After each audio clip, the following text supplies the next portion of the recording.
Hello friends, આજે આપણે બનાવીશું ઊંધિયાને ટક્કર મારે તેવું દાણા મુઠિયાનું શાક. દાણા મુઠિયાનું શાક બનાવવા માટે સૌ પહેલા લીલી તુવેરને મેં ધોઈ અને આ રીતે ફોલીને તેના દાણા કાઢી લીધા છે. હવે આપણે તેને એક કુકરમાં ઉમેરી દેશું. તેમાં સ્વાદ પ્રમાણે મીઠું અને 1 ગ્લાસ પાણી ઉમેરી દેશું. ઢાંકણ ઢાંકી અને ગેસ પર 3 વિસલ થવા માટે રાખી દેશું. કુકરમાં વિસલ થાય છે ત્યાં સુધીમાં એક મિક્સર જારમાં થોડું આદું ઉમેરી દેશું. થોડું આપણે ફોલીને લસણ ઉમેરી દેશું અને ત્યારબાદ 2 લીલા મરચાં ઉમેરી દેશું. અહીં તમારે જે પ્રમાણે તીખાશ જોઈએ એ પ્રમાણે મરચાં લઈ લેવાના. ત્યારબાદ ઢાંકણ ઢાંકી અને આદુ લસણ અને મરચાંની પેસ્ટ તૈયાર કરી લેશું. હવે તેને આપણે સાઈડમાં રાખી દેશું. આ બાજુ આપણી તુવેર પણ એકદમ સરસ ચડી ગઈ છે. હાથેથી આ રીતે દબાવશું તો સહેલાઈથી તૂટી જાય છે. એકદમ સરસ ચડી ગઈ છે. તેને સાઈડમાં રાખી દેશું. હવે 1 કપ લીલી મેથી લઈ લેશું. 1 કપ મેથીની સામે 1 કપ ચણાનો લોટ લઈ લેશું. 2 ચમચી રોટલીનો ઘઉંનો લોટ લઈ લેશું અને 2 ચમચી સૂજી લઈ લેશું. તેમાં અડધી ચમચી હળદર, સ્વાદ પ્રમાણે મીઠું, 1 ચમચી લાલ મરચું પાવડર, અડધી ચમચી હિંગ ઉમેરી દેશું. 1 ચમચી ધાણા જીરું પાવડર ઉમેરી દેશું. અડધી ચમચી સફેદ તલ અને થોડા અજમાને હાથની મદદથી આ રીતે ઘસીને ઉમેરી દેશું. હવે મુઠિયા એકદમ સરસ લાંબા સમય સુધી સોફ્ટ રહે તેના માટે 2 ચમચી મોણ ઉમેરી દેશું. તૈયાર કરેલી પેસ્ટમાંથી 1 ચમચી આદુ લસણ મરચાંની પેસ્ટ ઉમેરી દેશું. 1 ચમચી ખાંડ અને 1 ચમચી લીંબુનો રસ ઉમેરી દેશું. ઉપરથી થોડા લીલા ધાણા એડ કરી અને લોટ બાંધી લેશું. લોટ બાંધવામાં 2 ચમચી જેટલું જ પાણી ઉમેરીશું. હવે એકદમ ઢીલો પણ નહીં અને એકદમ કઠણ પણ નહીં એવું લોટ તૈયાર કરી લેશું. આ રીતે લોટ બંધાઈ જાય એટલે ઉપરથી તેમાં ટીપું તેલ ઉમેરી અને લોટને મસળી લેશું, જેથી કરીને મુઠિયા વાળવામાં હાથમાં લોટ ચોટશે નહીં. હવે તૈયાર કરેલા લોટમાંથી આપણે 1 ચમચી જેટલો લોટ હાથમાં લેતા જશું અને હાથની મદદથી એકદમ સરસ ગોળ મુઠિયા વાળીને તૈયાર કરી લેશું. અહીં વધારે મોટા પણ નહીં અને વધારે નાના પણ નહીં એવા મીડિયમ સાઇઝના બધા મુઠિયા વાળીને આ રીતે મેં તૈયાર કરી લીધા છે. આ રીતે બધા મુઠિયા આપણા તૈયાર થઈ ગયા છે. આ બાજુ તેલ પણ ગરમ થઈ ગયું છે. મેં તેલ પહેલાં જ ગરમ કરવા રાખી દીધું હતું. તો તૈયાર કરેલા મુઠિયાને આપણે તેલમાં ઉમેરી દેશું. તેલ અહીં થોડું વધારે પ્રમાણમાં લીધેલું છે, જેથી કરી મુઠિયા એક જ વારમાં બધા તળાઈ જશે. ચારાની મદદથી તેને પલટી અને એકદમ સરસ ગોલ્ડન કલરના થઈ જાય ત્યાં સુધી આપણે તેને તળાવવા દેશું. તમે જોઈ શકશો આ રીતે તેનો થોડો એવો કલર બદલાઈ ગયો છે. તો હજી આપણા અંદરથી મુઠિયા કાચા હશે. થોડી વાર માટે તળી લેશું.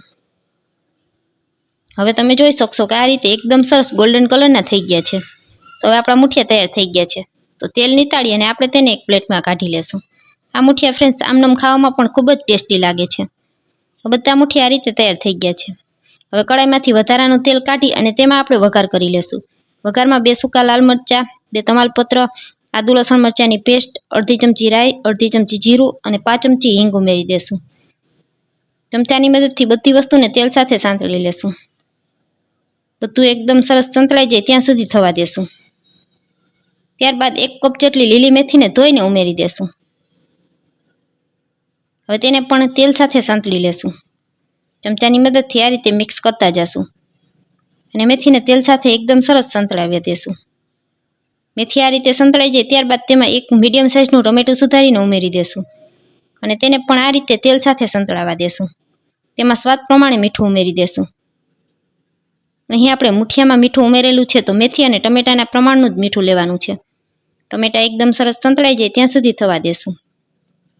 હવે તમે જોઈ શકશો મેથી અને ટમેટા એકદમ સરસ સંતળાઈ ગયા છે. આ રીતે બધું એકદમ સરસ સંતળાઈ જાય ત્યારબાદ આપણે તેમાં અડધી ચમચી હળદર ઉમેરી દેશું. 2 મોટી ચમચી જેટલું લાલ મરચું પાવડર ઉમેરી દેશું અને ચમચાની મદદથી બધું મિક્સ કરી લેશું. હવે થોડી વાર માટે મસાલાને સંતળાવા દેશું. 1 મિનિટ સુધી આ રીતે તેને હલાવતા રહેશું. હવે તમે જોઈ શકશો મસાલામાંથી આ રીતે તેલ છૂટું પડવા લાગ્યું છે. તો આ સમયે આપણે બાફીને રાખેલી તુવેર તેમાં ઉમેરી દેશું. ચમચાની મદદથી મિક્સ કરી લેશું અને ફરી પાછું 1 મિનિટ સુધી આપણે તેને ચડવા દેશું, જેથી કરીને તુવેર ને મસાલા બધું એકસરખું મિક્સ થઈ જશે.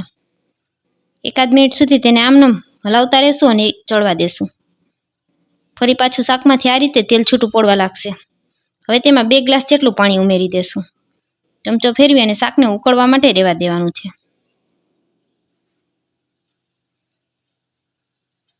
આ રીતે શાકમાં ચમચો ફેરવી અને ત્યારબાદ આપણે તૈયાર કરીને રાખેલા મુઠિયામાંથી 2 મુઠિયાનો આ રીતે ભૂકો કરી અને શાકમાં ઉમેરી દેશું, જેથી કરીને શાકનો રસો આપણો એકદમ સરસ ઘાટો બનશે. ચમચો ફેરવી અને શાકને ઉકળવા માટે રાખી દેશું. 1.5 થી 2 મિનિટમાં આપણું શાક એકદમ સરસ ઉકળી જશે. હવે તમે જોઈ શકશો શાક આ રીતે ઉકળવા લાગ્યું છે. તો તેમાં 1 ચમચી જેટલું ધાણા જીરું પાવડર અને અડધી ચમચી જેટલો ગરમ મસાલો પાવડર ઉમેરી દેશું. હવે તળીને રાખેલા મુઠિયા તેમાં ઉમેરી દેશું. ચમચાની મદદથી શાકને ફરી પાછું આ રીતે હલાવી લેશું અને ગેસને એકદમ ધીમો કરી અને 2 થી 3 મિનિટ સુધી શાકને ચડવા દેશું. આ રીતે મુઠિયા ઉમેર્યા બાદ શાકને 2 થી 3 મિનિટ સુધી ચડવા દેવાનું, જેથી કરીને મુઠિયામાં અંદર સુધી રસો આપણો ઉતરી જશે અને મુઠિયા અંદરથી એકદમ સરસ સોફ્ટ થઈ જશે.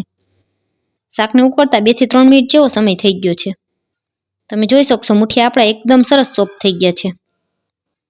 આ રીતે મુઠિયાએ અંદર સુધી એકદમ સરસ રસો પી લીધો છે.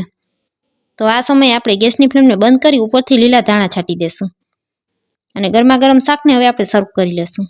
ફ્રેન્ડ્સ, હું અહીં આ શાકને બાજરીના રોટલા સાથે સર્વ કરવાની છું, તેથી મેં થોડો રસો રાખેલો છે. તમારે જો પરોઠા સાથે સર્વ કરવું હોય તો રસો બધો બળી જવા દેવાનો. હવે આપણું ગરમા ગરમ દાણા મુઠિયાનું શાક તૈયાર છે. વિડીયો પૂરો જોયા પછી જો સારો લાગે તો વિડીયોને એક લાઇક કરજો, ફ્રેન્ડ્સ અને ફેમિલી સાથે શેર કરજો અને ફ્રેન્ડ્સ હજી સુધી મારી ચેનલને જો સબસ્ક્રાઇબ ન કરી હોય તો પ્લીઝ સબસ્ક્રાઇબ કરી લેજો. ફરી મળીશું આવા જ એક નવા વિડીયો સાથે.